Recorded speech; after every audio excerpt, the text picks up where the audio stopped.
dari mulut Tuhan. Berarti kedudukan kita dengan Yesus itu sama. Jadi ketika dikatakan pada mulanya adalah firman, firman itu bersama-sama dengan Tuhan, maka firman yang dimaksud di sini adalah kehendak. Terkait Yesus, bukan Yesus yang keluar dari mulut Tuhan jatuh dari langit. Yesus itu manusia baru, Yesus itu makhluk baru, Yesus itu manusia yang diadakan. Maka Yesus sebelum ada Yesus itu tak ada. Nanti Maria ngeden melahirkan bayi, baru Yesus ada. Begitu juga makhluk yang lain. Nanti ibunya ngeden, baru makhluk-makhluk itu ada. Tapi semua makhluk, khususnya manusia, berdasarkan Matius 4 nomor 4, itu berasal dari firman yang keluar dari mulut. Begitu juga di Al-Quran. Innama amruhu ita arada syai'an ayyakula lahu kun fayakun. Keluar dari mulut. Mazmur 33 nomor 9, keluar dari mulut. Yesus keluar dari mulut. Semua manusia keluar dari mulut. Berupa apa? Yesus keluar dari mulut bukan berupa daging. Yesus keluar dari mulut berupa firman. Begitu juga manusia. Manusia keluar dari mulut Tuhan bukan berupa daging, tapi manusia keluar dari mulut Tuhan berupa firman. Yesus sendiri loh yang mengatakan itu, bahwa manusia hidup bukan hanya dari roti, tapi juga dari setiap firman yang keluar dari mulut Tuhan. Selesai perkara itu sebenarnya. Yang bikin ribet ini, makhluk ini, yang datang kepada penulis Bible ini. Ini yang bikin ribet. Sehingga yang tadinya hanya ciptaan, yang tadinya hanya bentukan, yang tadinya hanya manusia, seketika berubah menjadi Tuhan lah, menjadi apalah. Nah, ini yang perlu dipikirkan oleh saudara-saudara Kristen, khususnya kepada saudara saya Bang Christian juga, bahwasanya Yesus berasal dari firman itu tidak salah, itu betul. Yesus bermula dari firman itu betul. Tetapi ingat, segala sesuatu yang ada di atas muka bumi ini itu bermula dari firman. Demikian. Oh, terima kasih Bang Suman. Yang saya akan menanggapi yang dibilang itu kita sama seperti Yesus. Kalau buat saya keberadaan Yesus dan kita itu berbeda. Yesus itu manusia yang lain. Kenapa saya bilang manusia yang lain? Karena dalam Yohanes 1 ayat yang ke-13, orang-orang yang diperanakan bukan dari darah atau dari daging, bukan pula secara jasmani oleh keinginan seorang laki-laki, melainkan dari Allah. Di Yohanes 1 ayat 13 itu sedang menerangkan tentang Yesus ini bukan diperanakan. Kalau bukan diperanakan, dan dia juga bukan dari darah yang diciptakan dari debu tanah, dibentuk dari debu tanah.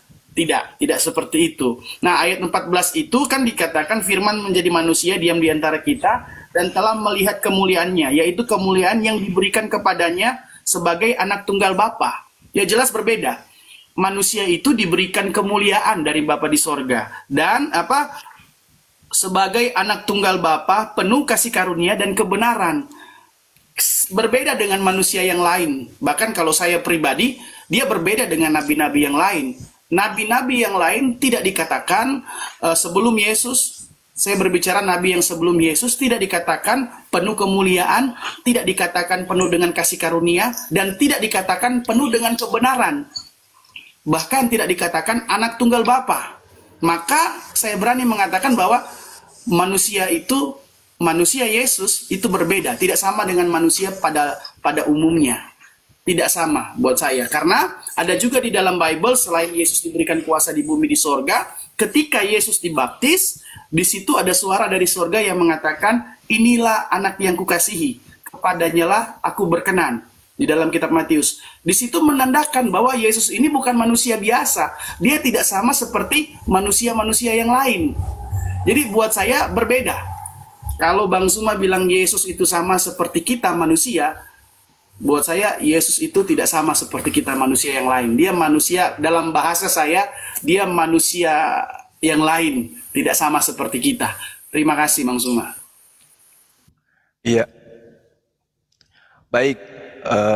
Ketika saudara kemudian menyatakan bahwa tidak sama, tidak samanya itu mungkin dari perspektif mujizat, karena dia nabi, dia rasul, dia wakil Tuhan, dia duta Tuhan, betul.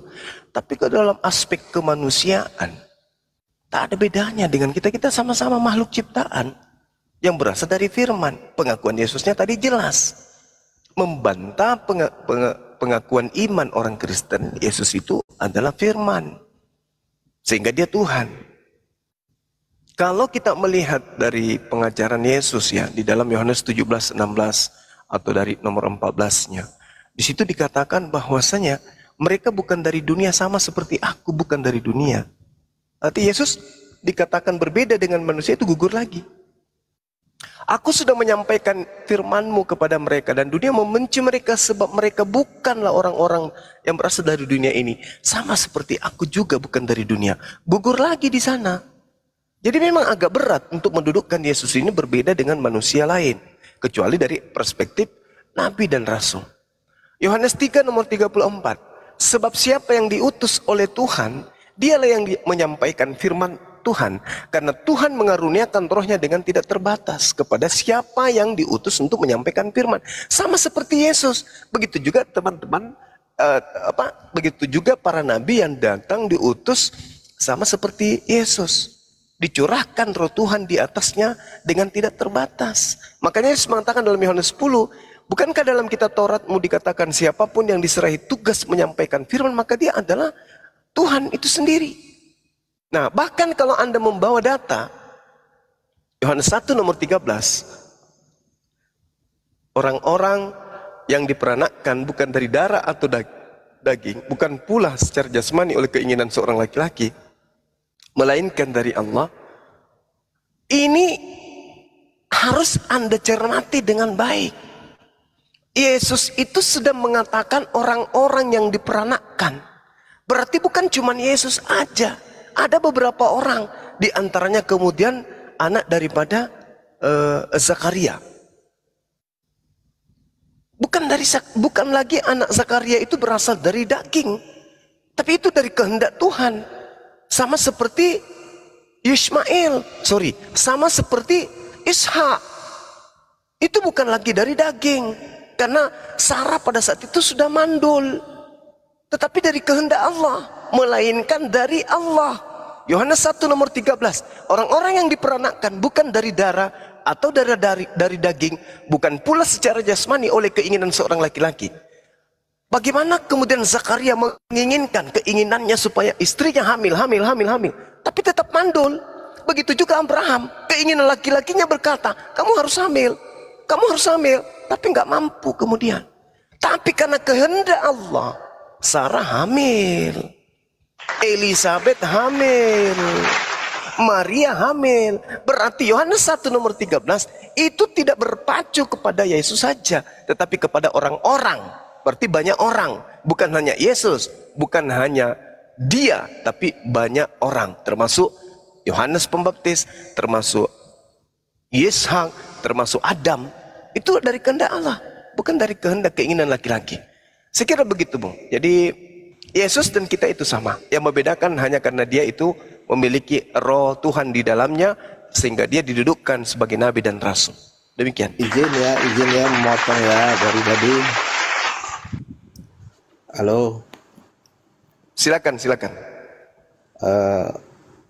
Tadi kan Bapak bilang Yesus itu sama dengan kita semua manusia ya kan.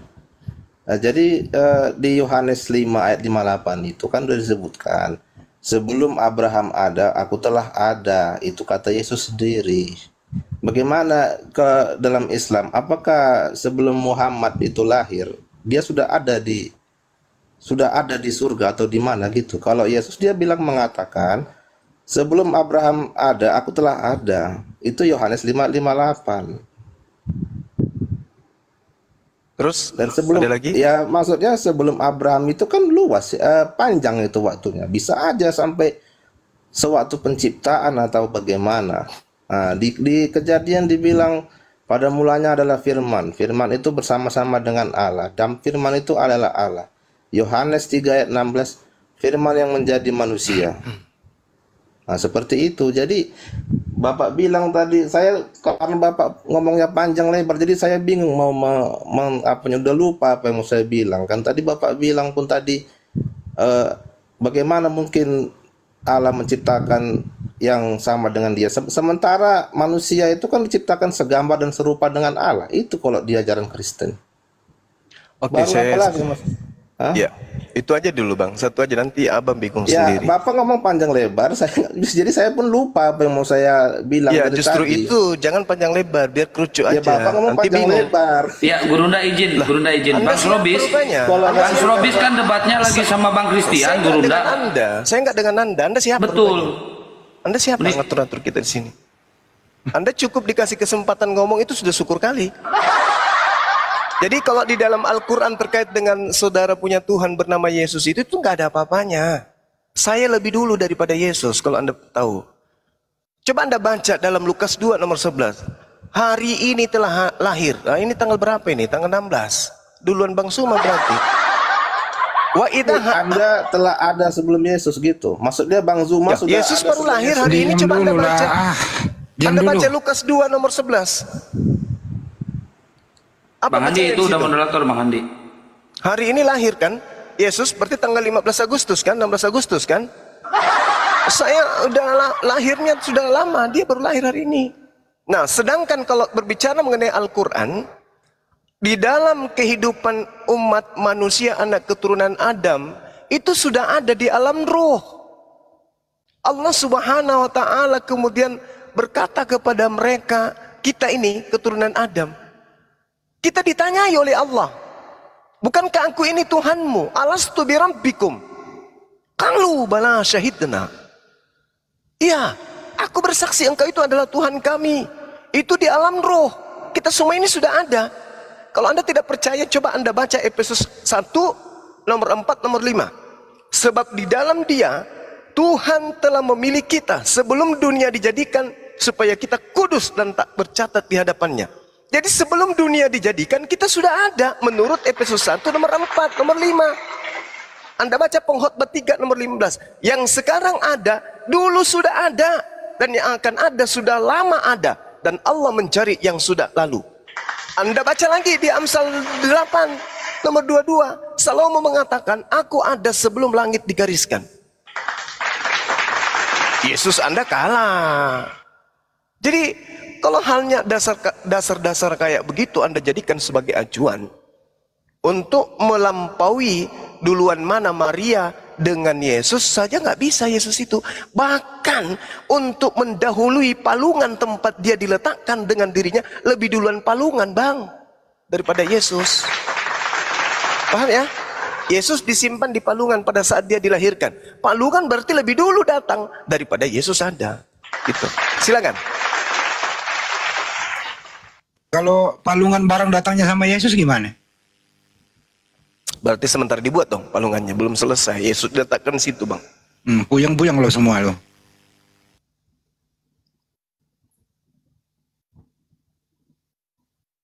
Ya, silakan Bang Sobi, sekarang ada waktu Anda. Ada waktu Anda kok Anda malah diem. Silakan dibuka mute-nya. Atau ke Pak Christian lagi. Pak Christian aja lah. Nah, silakan. Mau bantah lo, Robis. Ya apa mau saya bantah? Jawabannya kan mutar-mutar. Ya kalau nggak ada ya udah lu turun aja, ngapain di atas lu? Udah bodoh dia nggak dengerin. Beliau mau Lanjut belajar. Pak Christian. Kesempatan beliau mau belajar. Silakan. Silakan.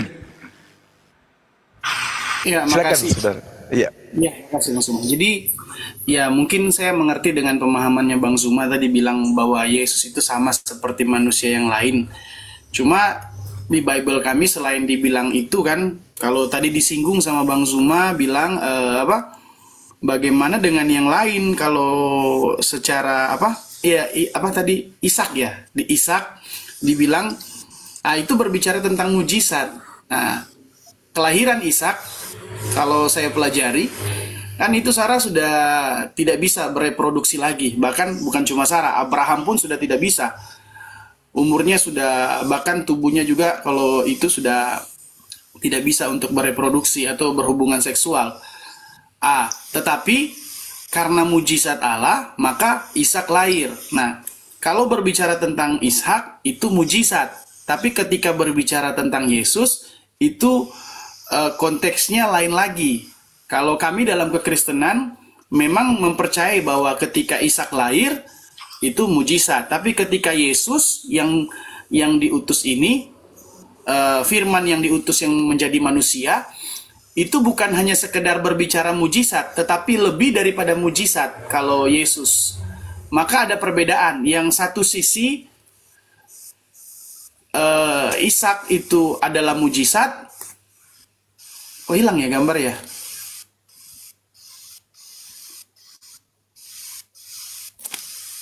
Saya mute dulu ya kalau gitu. Nggak tahu ini kenapa Lanjut. ini. Lanjut aja bang. Lanjut bang, udah ada. Layar guys, tap layar guys. Lanjut. Ya di tata layar ini kayaknya mau rungkat kayak yang tadi nih. Lanjut. Ya, intinya kalau Ishak itu dikatakan mujizat dalam kekristenan, tetapi ketika Yesus lebih daripada mujizat, karena kemunculan Ishak di dunia ini tidak dikatakan membawa kabar baik, tetapi kemunculan Yesus di dunia ini mengatakan dia itu adalah kabar baik, dia itu adalah Injil.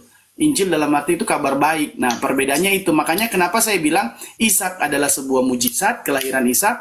Keberadaan Yesus di bumi adalah lebih daripada mujizat. Karena Yesus membawa kabar baik.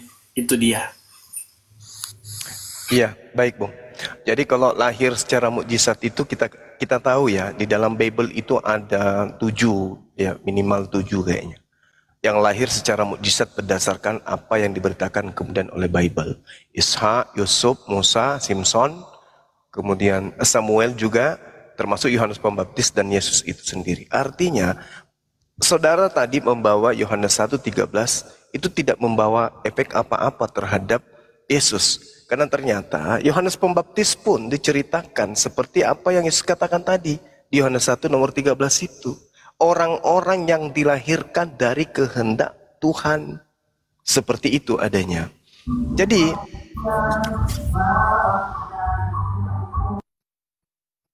Jadi kalau dikatakan bahwasanya Yesus itu memiliki kelebihan, ya saya katakan memang betul. Yesus itu memiliki kelebihan, tapi dalam perspektif ciptaan makhluk hamba Tuhan, Yesus dan manusia lainnya itu sama. Kelebihannya dia itu bisa kita lihat di dalam Kisah Para Rasul 2 nomor 22. Orang-orang Israel dengarkan perkataan ini, yang aku maksudkan adalah Yesus dari Nazaret, seorang yang telah ditentukan. Dia adalah orang yang sudah ditentukan oleh Tuhan, yang dinyatakan kepadamu dengan kekuatan-kekuatan dan mujizat-mujizat dan tanda-tanda yang dilakukan oleh Tuhan dengan perantaraan Yesus di tengah-tengah kamu seperti yang kamu tahu. Jadi tak ada masalah di situ. Ini kita berbicara mengenai Yesus ini siapa? Yesus ini sehebat-hebatnya dia tidak akan pernah bisa duduk sebagai Tuhan. Baik dikatakan Tuhan yang datang menjadi manusia, itu tidak. Tetapi dia adalah ciptaan Tuhan yang lahir secara mukjizat, yang kemudian diberi kewenangan untuk melakukan mukjizat di tengah-tengah Bani Israel. Makanya di dalam Yohanes 5 nomor 36, Yesus berkata, ada kesaksianku yang lebih penting dari kesaksian Yohanes, bahwa segala pekerjaan yang aku lakukan, pekerjaan itulah yang bersaksi tentang aku, bahwa engkaulah yang telah mengutus aku. Bang Suma sebentar. Baterai saya sudah lowbat. Kalau mati sebentar, saya mau cas dulu sebentar. Iya, silakan Bang. Silakan lanjut Bang Suma. Berarti kesaksian Yesus itu mendudukkan dirinya sebagai utusan Tuhan, jangan diganggu gugat. Tapi kesaksian saudara Kristian, kesaksian saudara Skrobis, kesaksian bapak-bapak gereja, pendeta, Paulus, Yesus itu Tuhan. Tapi kesaksian Yesus, dirinya adalah utusan Tuhan. Dan ya saya termasuk orang yang percaya terhadap kesaksian Yesus bahwa dia adalah utusan Tuhan. Saya tidak termasuk orang-orang yang percaya kepada gereja yang mengatakan Yesus adalah Tuhan itu sendiri. Mohon maaf, saya lebih percaya kepada pengakuan Yesus, saya lebih percaya kepada kesaksian Yesus. Jadi, ya saya rasa kita tidak perlu bantah-bantahan di sini. Karena saya sudah sampai pada poinnya, saya percaya kepada kesaksian Yesus kalau dia adalah utusan Tuhan yang melakukan mukjizat sesuai dengan pengakuannya. Ada kesaksianku yang lebih penting dari kesaksian Yohanes Pembaptis. Kira-kira kesaksian Yohanes Pembaptis tinggi mana derajatnya dengan kesaksian bapak-bapak gereja? Tentu kesaksian Yohanes Pembaptis jauh lebih tinggi. Tetapi Yesus mengatakan kesaksianku lebih tinggi dari itu. Yaitu bahwa segala pekerjaan yang kulakukan, mujizat, tanda-tanda, kekuatan, semua itu untuk mensaksikan bahwa Bapa yang telah mengutus aku. Nah, saya kira begitu endingnya. Jadi kalau saudara kemudian masih mengatakan Yesus begini, ya silakan aja. Tapi saya berpacu kepada kesaksian Yesus itu sendiri. Silakan. Makasih Bang Suma. Maaf saya tadi sempat potong karena baterai saya sudah lowbat tadi, hampir mati. Saya langsung cas Iya. nih. Sambil cas nggak apa-apa ya Bang Suma? Nggak apa-apa, silakan Bang. Ya, karena tadi Bang Suma sudah bilang endingnya seperti itu, ya mungkin saya juga bilang percuma juga saya harus mengatakan lebih. Tapi saya cukup menghargai pendapat dari Bang Zuma, dan saya juga menyatakan itu sesuai dengan konsep yang saya pelajari dalam iman Kristen. Memang kalau berbicara yang saya narasikan tadi sudah ada di dogma gereja memang. Nah, tapi ketika dogma gereja itu kan juga berbicara tentang ayat-ayat rujukan yang ada di Bible. Sama seperti kalau dibilang kekristenan tidak mengenal kata Tritunggal. Ya memang benar, di Bible itu tidak ada kata Tritunggal tertulis secara eksplisit, tetapi ada ayat-ayat rujukannya. Dan narasi saya itu bernarasi sesuai dengan dogma gereja, tetapi ayat-ayat rujukannya itu ada, Bang Zuma. Nah, kurang lebihnya saya mohon maaf kalau ada perkataan saya yang terlebih atau membuat teman-teman muslim di sini itu marah atau apa. Tidak ada tujuan saya untuk memframing. Saya hanya sekedar berdiskusi saja, tukar pikiran, dan terima kasih juga buat Bang Suma yang sudah Sama-sama Bang, sama-sama. berdiskusi dengan saya. Ya, Baik. Pergi dulu lah Pak Christian. ya, baterai saya sudah lowbat, makanya tadi saya matikan itunya. Ini kalau nggak salah ini yang kedua kali atau ketiga kali saya berdiskusi dengan Bang Suma. Cuma mungkin saya pakai udah lama banget saya. Gini Pak Christian, satu apa bedanya dan persamaannya Yesus dengan Nabi Adam? Berbeda. Kalau buat saya itu berbeda. Kalau memakai di Bible ya, persamaan perbedaan di Bible, Adam dibentuk, Yesus menjadi. Nah, kata bentuk itu kalau dalam kekristenan dari tidak ada menjadi ada. Tapi kalau Yesus yang sudah ada hanya berubah, dia menjadi. Persamaannya Bang, persamaannya apa? Ya persamaannya sama-sama ada gitu. Perbedaannya yang satu ada karena memang sudah ada hanya berubah bentuk, yang satu yang tadinya tidak ada menjadi ada. Oke. Itu dia. Kalau begitu ada persamaannya, ada perbedaannya. Kenapa Adam nggak dituhankan? Kenapa Yesus yang dituhankan? Silakan. Oh iya, masalahnya tadi saya sudah bilang Pak Handi, kata Tuhan yang dirujukan kepada Yesus itu jadi rancu kalau ditranslatekan ke dalam bahasa Indonesia. Karena bahasa Indonesia kata Tuhannya itu berarti merujuk kepada Sang Pencipta. Tetapi sebenarnya kata Tuhan yang dirujukan kepada Yesus itu adalah manusia yang berkuasa, yang diberikan kuasa di bumi dan di sorga. Oke. Kalau begitu siapa yang memberi kuasa Yesus Bang? Bapa di sorga. Yang mana yang Anda sembah, Yesus atau Bapa? Oh, saya menyembah Bapa di sorga melalui Yesus Kristus. Itu perbedaannya mungkin. Berarti Yesus nggak disembah.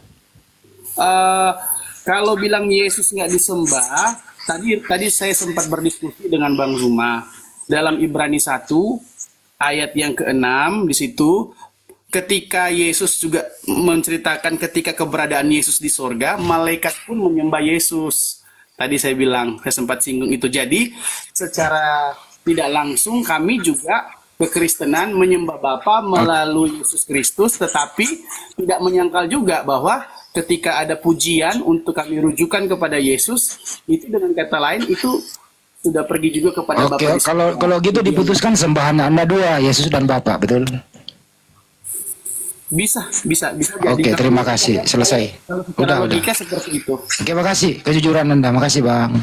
Sama Pak Hanzi. Silakan Bang Juma lagi dong. Apa perbedaannya dan persamaannya Bang Juma? Nabi Adam dengan Yesua Mesias. Silakan Bang Juma. Ya, sama-sama manusia, sama-sama ciptaan, sama-sama nabi, sama-sama utusan Tuhan, Perbedaannya kemudian Adam manusia pertama, Yesus itu adalah cucu daripada Adam. Itu aja sih. Masalah jawabannya mantap. Tepuk tangan. Allahu Akbar. Itu Indonesia Bang merdeka. Andi kasih kesempatan so bisa, mungkin dia bisa jawab. Coba tanyain pertanyaan yang sama. Tanyain Bang Andi. Kasihan dia udah naktirikan Bang Andi benar-benar parah nih. Coba Serobisa, apa persamaan dan perbedaan Adam dengan Yesus? Halo. Nah, Ya. Perbedaan dan persamaannya Adam dan Yesus apa, Bang? Aduh, apa ya perbedaannya ya? Perbedaannya yang enggak yang dibahas tuh yang begini-begini, tapi ngejelaskan ya. tarik napas dia. Kalau Adam itu manusia pertama ciptakan Tuhan ya kan. Kalau Yesus itu firman yang menjelma menjadi manusia. Mati bisa.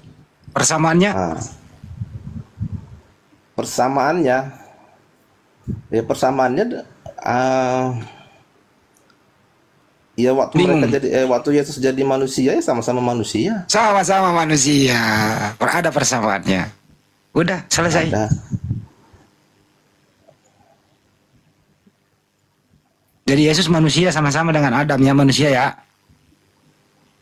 Ya iya. Kenapa Anda memilih Yesus adalah Tuhan, Adam enggak?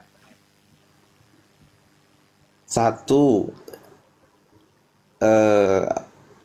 ya dari kata-katanya, dari apanya ajaran-ajarannya, dia kan banyak menghin-hin gitu istilahnya, kasih apa? Misalnya dia pernah bilang aku adalah roti kehidupan, tidak ada yang lapar dan tidak ada yang haus, gitulah begitu intinya. Baru yang tadi itu, akulah jalan dan kebenaran dan hidup, tidak ada yang menuju ke Bapa kalau tidak melalui aku. Baru ayat yang bilang aku telah ada sebelum Abraham. Baru firman yang menjadi manusia. Di Kejadian itu pada mulanya adalah firman. Firman itu bersama-sama dengan Allah dan firman itu adalah Allah. Baru Cukup, di Bang. Wahyu. Udah di banyak, Bang. Udah ya. banyak. Udah itu dulu, nanti tanggapi Banyuma dulu ya. Yohanes 14:6, roti kehidupan, Alfa Omega, Yohanes 1 pasal 1. Itu alasannya Banyuma sehingga Yesus itu Tuhan. Diam dulu ya Banyuma Iya, lagi, silakan. Anda diam dulu, Banyuma lagi ngomong. Habis ini baru Anda gantian. Oke? Lanjut Banyuma. Gitu. Kenapa Bang Andi? Yesus itu Tuhan. Perbedaannya dengan Adam karena Yesus itu Tuhan berdasarkan Yohanes 14:6, roti kehidupan, Alfa Omega, Yohanes 1 pasal 1. Itu perbedaannya. Lanjut. Ya itu kan apa istilahnya ya? Itu kan aliran kepercayaan yang diusung dari Romawi ya.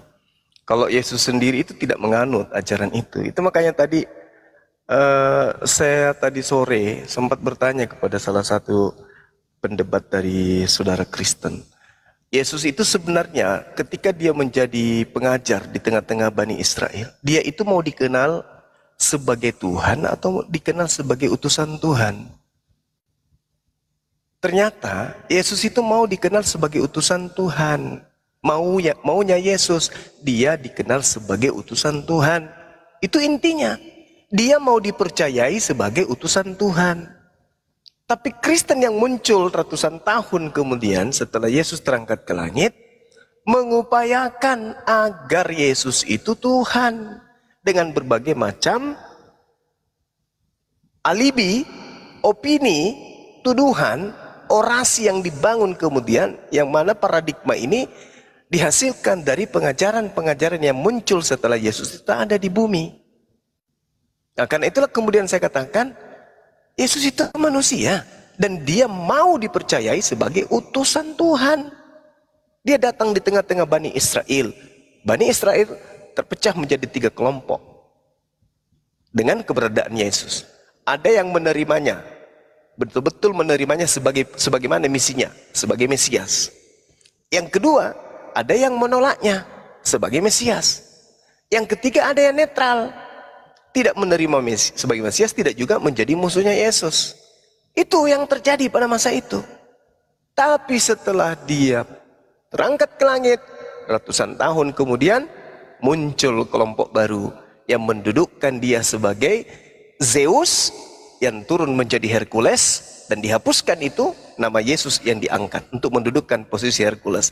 Inilah yang dijadikan sebagai dewa atau Tuhan bagi orang Roma dan Yunani. Sampai ke Indonesia menjadi Tuhannya Yesus. Bahkan sudah masuk ke dalam kata Allah. Seperti itu Bang Handi. Mantap. Silakan bro. Siapa sih Serobi? Serobi bisa direspon. Jangan sampai bilang kepanjangan. Ambil aja momen tertentu yang Anda hafal, yang Anda ingat, silakan. Mamak ko sila baco. Di Arabang. Nyampe dia. Ini di gunung bikin teh baru juga 5 menit, tehnya lebih banyak semutnya. Gak nyampe dia. Semut tidak Pusing menghadapi tahu sopan bibelnya santun. sendiri. Ini semut nggak pernah sekolah ya gini. Tadi motong-motong, sekarang dikasih giliran. Kalau gitu promosi dulu deh. Boleh? Boleh. Boleh. Semutnya Oke. bukan dia yang dibuatkan Karena teh, dia yang minum. Si Serobi Siapa sih si nama bapaknya? Serobi tidak mau Surabi. menjawab. Serobi ya, nggak mau menjawab. Serabi. Ya, kita iklan. Serobi. Suruh baca saya. Ya. Sekarang kita izin ya teman-teman, saudara Kristen ya, Bang Christian. Kita promo dulu. Oke ya teman-teman, bagi saudaraku yang ingin mempercantik wajahnya, memperindah wajahnya, ada produk kecantikan ya, skincare design namanya. Itu produk yang diprakarsai oleh Bang Zuma Gurunda dengan kerjasama Mbak D. Jadi beliau adalah ownernya ya. Produk ini adalah sudah BPOM ya, halal, kandungannya itu dari bahan-bahan alami. Jadi tidak merusak wajah. Jadi terdiri dari 4 item ya. Pertama tuh sabunnya, kemudian tonernya, kemudian serum, kemudian krimnya. Itu 4 item dengan harga 130.000. Ya, tetapi kalau mau jadi reseller turun harganya 100.000. Minimal ambil berapa? 10 paket. Dan alhamdulillah ya, kemarin dulu ya ada yang ya Bang Zuma. Saudari kita memesan 100 paket. Ya 100 paket karena dia mau jadi distributor di daerah Lampung. Jadi saudaraku yang mau membeli yang ada di daerah Lampung silakan hubungi ya bunda kita itu ya. Tapi hari ini baru Produknya liatin bunda. Oh diliatin ya. Ya iyalah. Hari ini baru dikirim barangnya ya teman-teman. Beliau minta 100 paket tuh. Hari ini baru dikirim. Jadi daerah Lampung tuh beliau minta tolong dipromosiin ya bunda. Aku bilang iya. Kan dia order lewat aku ya. Jadi dia DM ke aku. Tolong bun ya kalau lagi live tolong promosi daerah Lampung ya. Bilang iya bun, oke, insyaallah. Aku promosinya daerah Lampung yang mau memesan tuh lewat beliau ya. Beliau udah mengambil 100 paket. Jadi saudaraku daerah Surabaya belum ada. Belum ada daerah Surabaya, daerah Jakarta belum tuh. Silakan jadi distributor daerah Jakarta ya. Disuruh open camp Bunda Rahma. Ya ini aku cari gambar dulu bang, sebentar. Iya ternyata harus ada gambar ya. Ya iyalah. Jangan ngejual kucing dalam karung. Pokoknya ini bagus ini. Skincare-nya kalau Serobis sama Bang Christian pakai, saya jamin ganteng. Jadi ganteng Bang Christian. Masalahnya teh Iya. itu dikerumuni semut bang. Itu dia. Sementara Nah, oke semua ya, udah pada teman-teman. tidur ini di sini. Udah tidur yang 2 orang. Aduh, bangun Pak Christian, Kru di suruh sini bisa. udah pada tidur. Oh, kru di situ. Udah ini. Iya. Ini ya teman-teman ya, ini ada 4 item ya. Ini desain nama skincare-nya ya, ada 4 item. Ini toner, ini sabun, toner, serumnya, ini krimnya. Jadi ini dipakai dulu ya, sabunnya dicuci muka dulu pakai sabunnya kan. Tuh, Satu Bang bilas. Christian tuh. Belikan beli. istrinya Bang Christian ya, biar Beliin. bersih mukanya loh. Kemudian ini tonernya tuh dipakai kapas ya, pakai kapas, kemudian disapu ke seluruh wajah. Setelah itu pakai ini apa sih serumnya ini ditaruh di tangan ya, kemudian disapu ke muka sampai merata. Setelah itu baru pakai krim gitu ya. Kalau ini siang jangan dipakai serumnya ya. Ini boleh yang lain boleh dipakai siang malam, tapi serumnya cukup malam hari aja. Ya, Jadi itu 130 petunjuknya ya ada kan, teman-teman. Bunda? Buku petunjuknya nanti juga Ada. Iya. Ini sudah BPOM ya, udah resmi saudaraku ya. Jadi kalau Tuh, mau udah ambil Bepom, Bang jadi Christian. Istri Bang Christian kan Udah pendeta Bepom. juga. Istri Bang Christian kan pendeta. Di gereja, diiniin aja, dipromosiin aja ini Pak Christian. Kalau ini boleh laki-laki perempuan boleh ya. Boleh, laki-laki perempuan boleh. Karena ini alami loh. Saya sebentar buka testimoni yang tadinya itu yang jadi distributor di Lampung tuh tadinya dia pesan cuma 3. Karena dia cocok ya. Tadinya banyak plek-plek hitam di mukanya, akhirnya tersamarkan, akhirnya hilang, putih bersih. Makanya dia berniat jadi reseller. Nanti katanya ada adiknya di daerah Palembang tuh, dia mau jadi reseller juga. Ya teman-teman ya. Jadi yang daerah Lampung silahkan hubungi beliau Bunda itu ya. Nanti kita perkenalkan, nanti kita kasih naik kalau dia barangnya udah sampai. Harganya 130 ini ya saudaraku ya. 4 item ini, 1 paket ini 130. Tetapi kalau mau jadi reseller, harganya diturunin 100.000, tapi minimal ambil 10 paket. 10 paket. Boleh Mbak ini yang mau coba silakan DM ke saya atau Bang Handi, Mbak Nona Kamil silakan. Tersamarkan loh kalau ada plek-plek hitam ya, tersamarkan dulu, kemudian akhirnya apa? Putih bersih. Testimoninya itu nanti dia. Bakal jadi cantik dan bakal jadi ganteng. Bang Christian kan Iya, istrinya pendeta. jadi Bapak diinin aja Bang Christian, dipromosiin di gerejanya Pak Christian sama si ibunya. boleh. Biar makin cantik Ya, ibunya pakai alhamdulillah ini. Yang mau jadi reseller, yang mau jadi distributor silahkan ya di tiap daerah supaya apa ya? Dibuka mute-nya Pak Christian, nggak kedengeran itu di mute. Bang Christian boleh kalau istrinya udah agak ini mengencangkan kulit ya, yang ada agak keriput tuh, aduh mengencangkan kulit. Silakan teman-teman ya, Mbak Nona yang mau coba silakan pesan dulu 2-3. Oke. Jadi mungkin naik itu kalau 1 kilo itu naik 4 paket ya, sekilo itu 4 paket biar nggak repot ongkirnya. Daerah Jawa itu paling 30.000 ongkirnya, 30 lebih. Kalau Makassar daerah Sulawesi itu paling 20.000. Daerah Manado, Sulawesi Barat tuh 20 ribuan. Kalau daerah seputaran Makassar tuh 10.000. udah cukup Bunda, nanti di akhir diiniin lagi, dipromosiin lagi. Kita lanjut lagi ya, Bang. diskusi. Silakan. Jangan kemana-mana dulu. Saya juga ingin menyampaikan teman-teman, mohon izin teman-teman yang sudah ikut di kita untuk menjadi resellers ya, menjadi kontributor dan juga menjadi apa lagi tuh? Kontributor. Distributor Gurunda. Oh, distributor. Ini. Ya. Itu nanti ada sesi kita akan buka komal, semuanya kita naikkan kemudian untuk mempromosikan di setiap daerah. Jadi misalnya di Lampung itu kita naikkan untuk mempromosikan untuk yang di Lampung. Nanti Bang Suma yang buka komal, yang ada di Medan, yang ada di Palembang, yang ada di Kalimantan, Sumatera, semuanya kita naikkan untuk promosikan di wilayah masing-masing. Ya, supaya teman-teman itu nggak misalnya ke Makassar kejauhan. Misalnya yang ada di Medan, cukup di Medan saja. Nanti kita akan naikkan dan kita minta mereka untuk buka kamera, mempraktekkan kemudian untuk menggunakan skincare-nya gitu ya.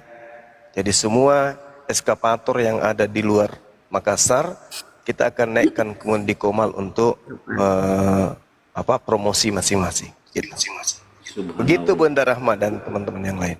Bunda Rahma, Akang ada yang mau beliin. Bentar, ada yang mau beliin itu.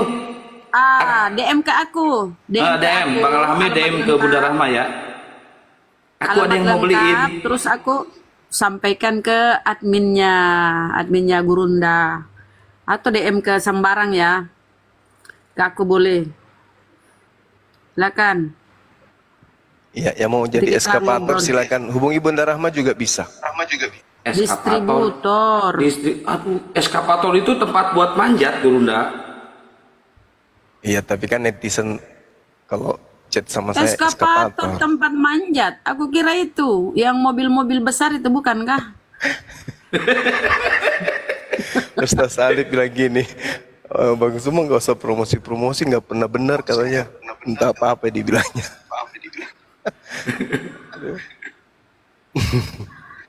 Oke, Aku dia buka lanjut testimoni. teman-teman. Atau lanjut Bang. Aku Ya, akan kita lihat lanjut testimoninya diskusi dulu. netizen. Ya, nanti di akhir ya, Bunda Rahma.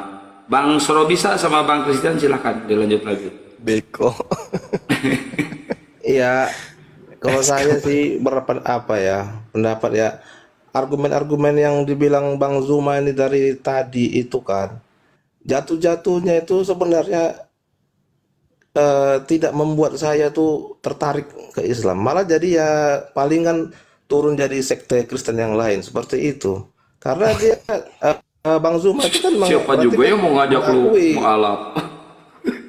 iya, karena ini kan debat lintas agama ya kan. Kira-kira Sama ke sekali sekte mana Bang? Sekte mana kira-kira Bang? Mau pindahnya? Oneness. ya Tritunggal juga, Tritunggal juga. Oh. Tritunggal juga dia. Iya, iya, iya. Iya, jatuh-jatuhnya ini seperti debat sekte Kristen. Untuk saya tidak melihat gitu. Karena tadi dari perkataan Bang Zuma ini dia sepertinya malah mengakui keilahian Yesus itu loh. Dari firmannya, dari apanya, mukjizatnya gitu loh. Malah nggak tertarik saya gitu sama Islam sama sekali gitu.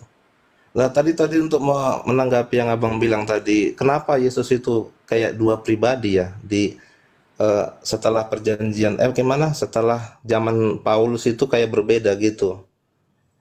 Kan itu tadi abang bilang ya kan kayak palsu dia gitu. Kenapa abang bilang gitu? Karena menurut saya kan Yesus kan kalau dari sejarahnya setelah dia mati bangkit naik ke sorga, setelah di sorga dia menunjukkan dirinya kepada Paulus melalui penampakannya. Itu yang abang bilang makhluk ya kan tadi begitu. Ya kan Yesus mengatakan akan datang Yesus palsu. Nabi-nabi palsu. Mesias palsu juga, Yesus palsu juga. Iya, berarti argumen abang itu yang menunjukkan diri sama Paulus itu Mesias palsu gitu. Oh iya pasti. Tidak diragukan itu bagi kita, bagi kami yang menggunakan akal dalam menelaah Bible. Kan Yesus mengatakan, waspadalah kepada penyesat yang datang kepadamu dengan memakai namaku. Berarti penyesat itu menggunakan nama apa? Yesus kan? Ya, Lalu Yesus mengatakan sebelum dia terangkat ke langit, yang datang setelahnya adalah roh kebenaran. Yang datang kepada Paulus siapa? Yesus. Sedangkan kisah para rasul 1 nomor 11, malaikat di situ konon berkata, Yesus yang kau lihat terangkat ke langit, dia akan datang untuk yang kedua kalinya, sama seperti engkau melihat dia ke atas. Berarti ketika dia datang untuk yang kedua kalinya, Yesus datang dengan tubuhnya. Bukan cuman suara, akulah Yesus yang kau aniaya. Bukan kayak gitu. Makanya dalam Matius 24 nomor 23 sampai nomor 26, Yesus berkata, jadi ketika ada orang berkata ada Yesus di sini, ada Yesus di sana, jangan kau percaya. Sebab Mesias palsu, nabi palsu akan datang, akan muncul dan melakukan mukjizat sekiranya mungkin menyesatkan orang pilihan juga. Camkanlah, aku sudah mengatakannya kepadamu. Nah, jadi ketika ada orang yang berkata ada Mesias di padang gurun, Mesias itu siapa? Yesus. Ada Yesus di padang gurun, ada Yesus di dalam bilik. Jangan kau percaya, sebab kedatangan anak manusia untuk yang kedua kalinya seperti cahaya yang bersinar dari timur sampai ke barat. Mesias palsu akan datang. Nah, siapa yang mengaku bertemu dengan Mesias di padang gurun? Ketika dia ke Damsik, Paulus.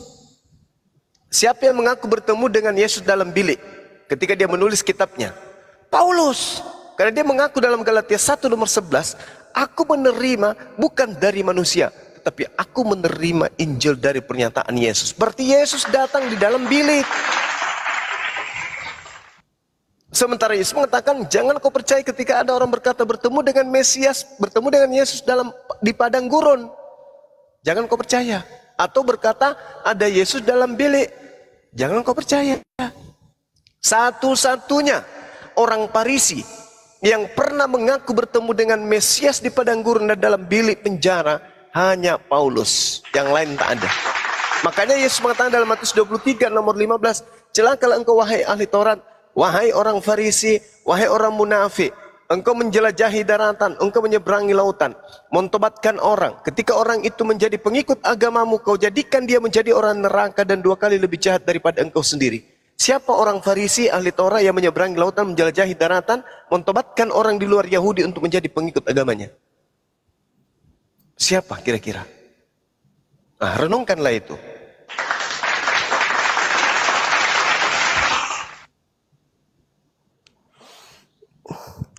Jadi kalau saya menganggap malah sebenarnya Bang Zuma ini udah mau ke arah-arah Kristen gitu loh. Nggak nampak muslimnya Bang, betul Bang? Jadi kalau saya kan berkeyakinan itu Yesus itu adalah Tuhan. Ya, yang berarti ya si Paulus itu kan dulu kan namanya Saulus. Saulus dia dulu menganiaya orang Kristen. Nah, ada datang mukjizat apa penampakan cahaya dari langit yang mengatakan akulah Yesus, kan seperti itu. Ya kalau saya meyakininya gitu. Aku nggak paham gitu Abang argumen Abang itu begitu. Bung, kalau Anda mengatakan Paulus itu bertobat, itu juga keliru Bang. Karena Saulus itu nabi.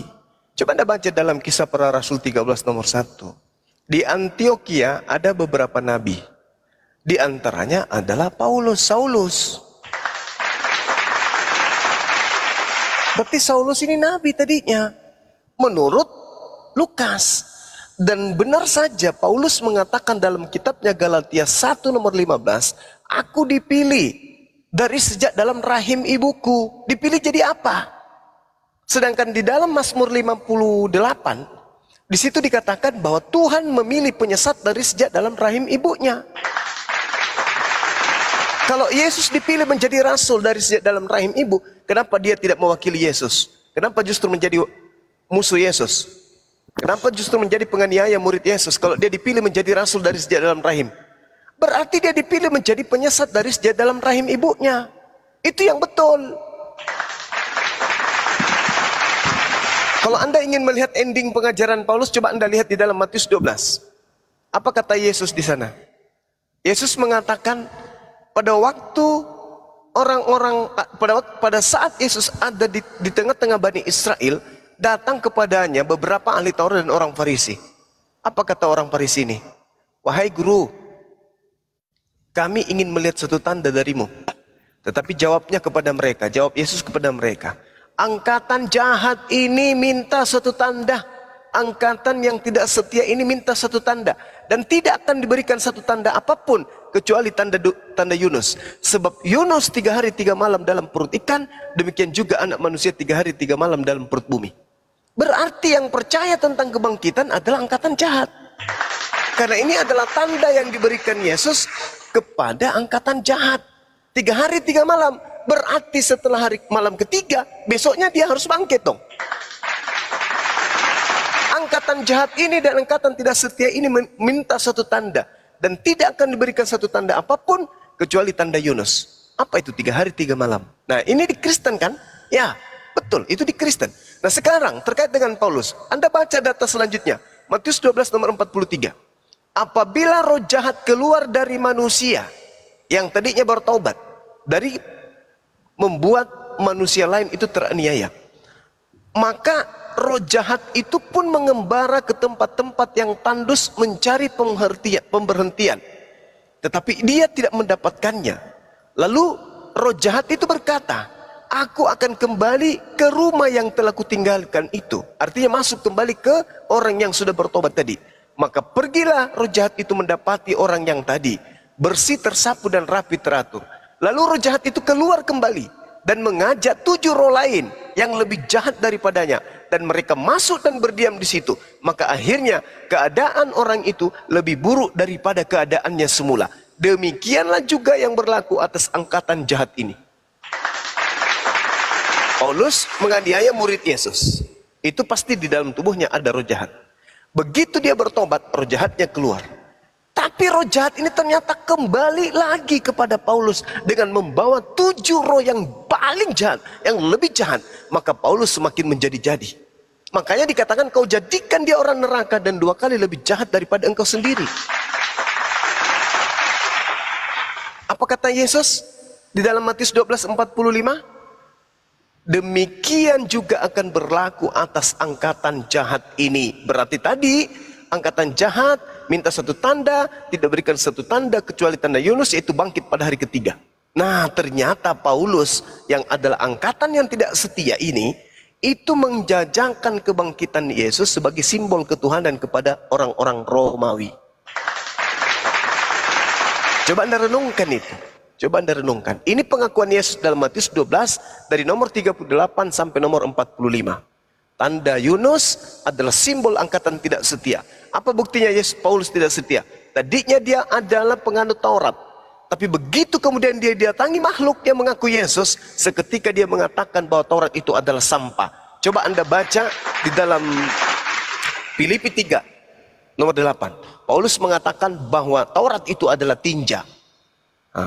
Skubelon katanya dalam bahasa Yunani. Tinja atau kotoran atau sampah. Berarti dia tidak setia terhadap hukum Taurat. Makanya dalam Ibrani 6 nomor 1, marilah kita meninggalkan asas-asas hukum. Dia meninggalkan hukum Torah yang tadinya dianggap baik, ternyata itu adalah sampah setelah ada Yesus. Coba. Jadi saudara, bukannya kalau Anda mengatakan saya tidak tertarik kepada Islam, saya tidak sedang menuntut Anda untuk menjadi Islam. Islam itu hanya bisa ditemukan oleh orang-orang yang menggunakan akal sehat. Sedangkan Anda dalam menjadi Kristen itu hanya doktrin dan dogma. Bahkan seorang pendeta, saudara kita pendeta Kristen pun mengakui bahwa itu doktrin yang dikuatkan oleh dalil-dalil yang ada dalam Bible. Seperti itu saudara, Skobiza. Saya hanya memberi peringatan aja. Bukan memaksa Anda untuk masuk Islam. Karena Islam itu berat, Islam itu sulit. Ajaran Yesus aja Anda nggak bisa tegakkan. Apalagi mau masuk Islam, itu sulit. Hanya orang berakal yang bisa sampai ke sana. Demikian. Iya. Itu Berarti dia tidak berakal. Dede. disebutkan Taurat itu. Kok beda? Putus-putus bang. Dia terjeda itu keluar dari aplikasi. Marilah kita tinggalkan ajaran-ajaran tentang ajaran-ajaran pertama tentang Kristus dan alih kepada perkembangan yang penuh, bukan Taurat. Abang menafsir-nafsir sendiri, saya tengok bang. Itu beda dengan, makanya saya tadi nggak bisa mengkonfirmasi satu-satu karena abang lompat sana, lompat sini, lompat sana, lompat sini. Saya nggak bisa mengkonfirmasi ayat yang abang kutip. Ini contohnya satu yang saya kutip, Ibrani 6 ayat. Lagi. Ya udah beda bang dengan yang ada di Alkitab. Di Alkitab sini ajaran-ajaran pertama, azas-azas pertama Kristus. Abang bilang tadi Taurat, itu kan udah beda artinya. Jadi saya nggak bisa membantah yang abang bilang karena saya nggak, abang lompat-lompat gitu. Saya perhatikan argumen abang lompat sana lompat sini, tapi saya nggak sempat mengkonfirmasi ayat-ayatnya itu. Jadi ya apa yang mau saya bantah? Oke. Yang Coba kita lihat di dalam, bisa sih, kalau bisa sih apanya debatnya sih ya kan, pertanyaannya lebih ke konsepnya gitu loh. coba kita lihat ya di dalam Kolose 2. Karena itu janganlah kamu biarkan orang menghukum kamu mengenai makanan dan minuman, atau mengenai hari raya, bulan baru, ataupun hari Sabat. Jangan. Ini apa maksudnya Paulus kayak gitu? Kolose Semua Kolose 2 nomor 16 sampai nomor berapa itu? Nomor 23 kayaknya. Semuanya ini hanyalah bayangan dari apa yang harus datang. Sedang wujudnya adalah Yesus. Janganlah kamu biarkan kemenanganmu digagalkan oleh orang yang pura-pura merendahkan diri dan beribadah kepada malaikat, serta berkanjang pada penglihatan-penglihatan dan tanpa alasan membesar-besarkan diri oleh pemikirannya yang duniawi. Sedang ia tidak berpegang teguh kepada kepala, dari mana seluruh tubuh yang ditunjang dan diikat menjadi satu urat-urat dan sendi-sendi menerima pertumbuhan ilahiyah. Apabila kamu telah mati bersama-sama dengan Yesus dan bebas dari roh-roh dunia, mengapakah kamu menaklukkan dirimu pada rupa-rupa peraturan? Seolah-olah kamu ini masih hidup di dunia. Jangan jama ini, jangan kecap itu, jangan sentuh ini. Semuanya itu hanya mengenai barang-barang yang binasa oleh pemakaian dan hanya menurut perintah-perintah dan ajaran-ajaran manusia. Peraturan-peraturan ini walaupun nampaknya penuh hikmat dengan ibadah buatan sendiri, seperti merendahkan diri, menyiksa diri, tidak ada gunanya selain untuk memuaskan hidup dunia. Ini Paulus mengatakan apa? Menyindir siapa di sini?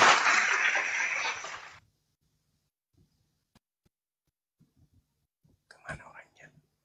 Hei. Orangnya kemana? Lari lama rupa. Inna lillahi wa inna ilaihi roji'un. Ya, sampai nomor 23 tadi itu. Kolose 2. Masih. Efesus 2 nomor 15. Dengan matinya Yesus, dia telah membatalkan hukum Taurat beserta segala perintah yang Dan ada di dalamnya ketentuannya. dan ketentuan yang ada di dalamnya. Segala perintah. Jangan ada ilah lain, adakan ilah lain. Jangan saksi uksa, jadikan saksi uksa. Jangan berzina, silakan berzina. Karena tidak ada lagi perintah itu, sudah dihapuskan, sudah dibatalkan. Nah, kalaupun ada perintah jangan berzina, itu perintahnya Paulus. Karena perintah jangan berzina dari Elohim itu sudah dihapuskan. Paulus membuat perintah baru.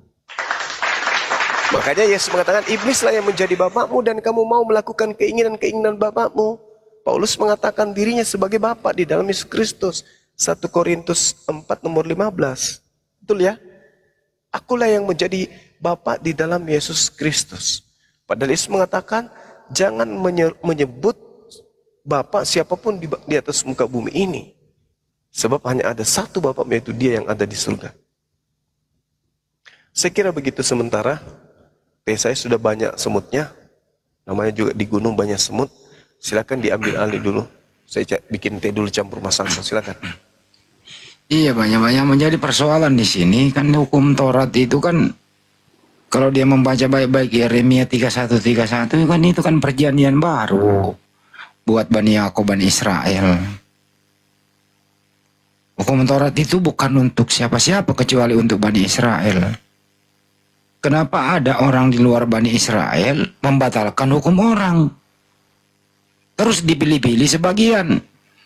Adalah pendeta di Indonesia, hukum sipil, hukum seremoni. Dibagi-bagi punya orang. Dibatalkan sebagian punya orang. Ini gimana sih ceritanya ini orang-orang? Mau kemana gitu loh? Iman kok kayak gini-gini banget sih? Kagak mau jujur gitu loh. Datang ke Indonesia. Dirubah-rubah sedikit model-modelnya ke Islam-Islaman. Udah merubah-rubah, udah mengakui punya orang. Dibawa masuk ke Indonesia. Jadilah tampilannya ke Islam-Islaman, ke Yahudi-Yahudian. Ke Yunani yang keasliannya hilang. Kenapa kagak dijual sebagaimana apa adanya gitu loh? Supaya orang seperti Pak Christian dan lain-lain itu tidak terprovokasi dengan doktrin-doktrin yang terbungkus-bungkus itu. Coba kayak Hindu, Buddha, dia punya sendiri, tidak pernah itu niru-niru agama lain, mandiri dia. Hindu juga demikian, kami hormati gitu loh. Nah ini yang satu ini gitu, udah dibawa oleh penjajah, diedit-edit, dibungkus-bungkus lah sampulnya Alkitab menjadi seperti Al-Quran, diarab-arabkan sedikit, istilah-istilah Islam dipakai, ke Yahudian juga, pagannya di apa ya mah, dibungkus-bungkus. Kenapa bisa jadi begitu ya? Datanglah apa adanya. Jangan berbeda antara Kristen yang ada di Indonesia dengan Kristen yang ada di luar negeri. Kenapa mesti harus berbeda? Kenapa harus inkulturasi? Kenapa harus berbaur dengan mayoritas? Bukankah punya identitas sendiri? Pertahankan dong identitasnya. Jangan membaur. Kristen yang ada di Jepang beda.